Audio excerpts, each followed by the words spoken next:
Muraho inshuti z'abavuzi gakondo, muraho inshuti zacu mu birori by'abavuzi gakondo, muraho inshuti zacu mu kiganiro ku ivuriro cyangwa se ku kigo cy'ubuvuzi Hindem Polyclinic Natural Medicine Kimisagara kuri station SP, aho dukora ubuvuzi gakondo. Uyu munsi tubafitiye ikiganiro cyiza kandi kinyuze amajwi ya bose, kandi kinyuze amatwi ya bose, kandi kinejeje mu kumenya gutandukanya ibintu byinshi abantu bibaza cyane hagati ya zombie na vampire.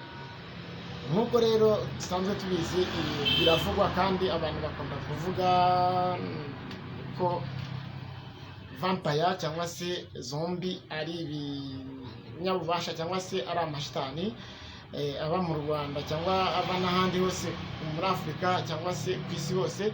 Uyu munsi tukaba tugira ngo tubatandukanirize, tubafashe gutandukanya zombie na vampire.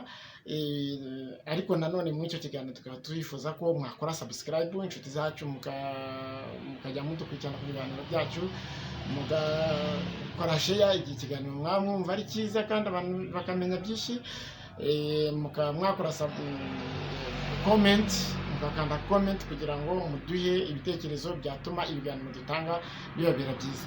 Uyu munsi rero nk'uko muzi neza ko havugwa vampire cyangwa se hakavugwa zombie, uyu munsi akaba ari byo twateganije ko tuganiraho. Zombie ni iki rero? Vampire ndetse yo ni iki, bitandukanirayo? Vampire ni umuntu, ni abantu bapfuye, ni abapfu bagaruka mu buzima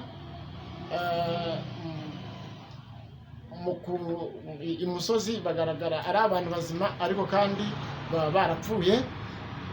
Abo bapfu bakaba bafite uko babaho, batungwa n'amaraso yaba ay'abantu cyangwa se ay'inyamaswa, nguko yenda uko vampire zibaho. Naho se zombie zo zibaho zite kugira ngo dushobore kubitandukanya?